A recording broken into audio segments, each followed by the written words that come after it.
Davanagere BJP ಪಾಳೆಯದಲ್ಲಿ ಜೋರಾಯಿತು ಬಂಡಾಯದ ಕಿಚ್ಚು. GM Siddeshwara ಪತ್ನಿಗೆ ticket ನೀಡಿದ್ದಕ್ಕೆ ಅಸಮಾಧಾನದ ಹೊಗೆ ಎದ್ದಿದೆ. ಇಲ್ಲಿ ರೇಣುಕಾಚಾರ್ಯ ಪ್ರಬಲಾಕಾಂಕ್ಷಿಯಾಗಿದ್ರು, ರವೀಂದ್ರನಾಥ್ ಕೂಡ. ಆದರೆ ಟಿಕೆಟ್ ಜಿಎಂ ಸಿದ್ದೇಶ್ವರ ಅವರ ಪತ್ನಿ ಗಾಯತ್ರಿ ಸಿದ್ದೇಶ್ವರಿಗೆ ಕೊಡಲಾಯಿತು.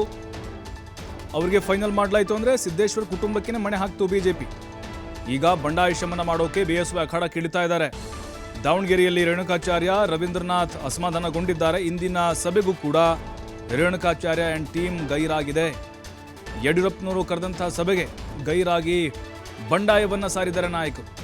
ಇತ್ತ ಯಾವುದೇ ಅಸಮಾಧಾನವಿಲ್ಲ ಅಂತ ಬಿಎಸ್ವೈ ಡ್ಯಾಮೇಜ್ ಕಂಟ್ರೋಲ್ ಮಾಡಿದ್ದಾರೆ. ನಾಳೆ ದಾವಣಗೆರೆಗೆ ತೆರಳಿ ರೆಬಲ್ ನಾಯಕರ ಜೊತೆ ಮಾಜಿ ಸಿಎಂ ಮಾತುಕತೆ ನಡೆಸಲಿದ್ದಾರೆ. ರೇಣುಕಾಚಾರ್ಯ ನಿರಂತರವಾಗಿ ಜಿಎಂ ಸಿದ್ದೇಶ್ವರ ಆ್ಯಂಡ್ ಫ್ಯಾಮಿಲಿ ವಿರುದ್ಧ, ಅಂದರೆ ಟಿಕೆಟ್ ವಿಚಾರಕ್ಕೆ ಸಂಬಂಧಪಟ್ಟಂತೆ ಹರಿಹಾಯ್ತಾ ಬರ್ತಾ ಇದ್ರು, ಅವರ ಕಾರ್ಯವೈಖರಿ ಬಗ್ಗೆ ಕೂಡ. ಹಾಗಾಗಿಯೇ ಅಸಮಾಧಾನಗೊಂಡಿದ್ದಾರೆ ರವೀಂದ್ರನಾಥ್. ರೇಣುಕಾಚಾರ್ಯ ಆ್ಯಂಡ್ ಟೀಮ್ ಅವ್ರನ್ನ ಸಮಾಧಾನಪಡಿಸುವಂಥ ಕೆಲಸ ಈಗ ಯಡಿಯೂರಪ್ಪನವರು ನಾಳೆ ಹೋಗಿ ಮಾಡಲಿದ್ದಾರೆ. ನೋಡಿ, ಅವರು ರಹಸ್ಯ ಸಭೆಯಲ್ಲಿ ಸಾಕಷ್ಟು ಸಭೆಗಳನ್ನು ರೇಣುಕಾಚಾರ್ಯ ಮಾಡ್ತಾ ಇದ್ದಾರೆ ಈಗಲೂ ಕೂಡ. ಅಲ್ಲಿ ಜಿಎಂ ಸಿದ್ದೇಶ್ವರ್ ಅವರ ಪತ್ನಿ ಗಾಯತ್ರಿ ರೇಣುಕಾಚಾರ್ಯ ಅವರ ಬೆಂಬಲವನ್ನು ಕೇಳಿದ್ದಾರೆ. ಆದರೂ ಕೂಡ ಅವರ ಅಸಮಾಧಾನ ಇನ್ನೂ ತಣ್ಣಗಾಗಿಲ್ಲ. ಪಕ್ಷದಿಂದ ಉಚ್ಚಾಟನೆ ಮಾಡಬೇಕಾಗುತ್ತೆ ಅಂತ ಯಡಿಯೂರಪ್ಪನವರೇ ಇದೇ ರೇಣುಕಾಚಾರ್ಯಗೆ ವಾರ್ನ್ ಮಾಡಿದರು ಡೆಲ್ಲಿಲಿ ಕೂತ್ಕೊಂಡು.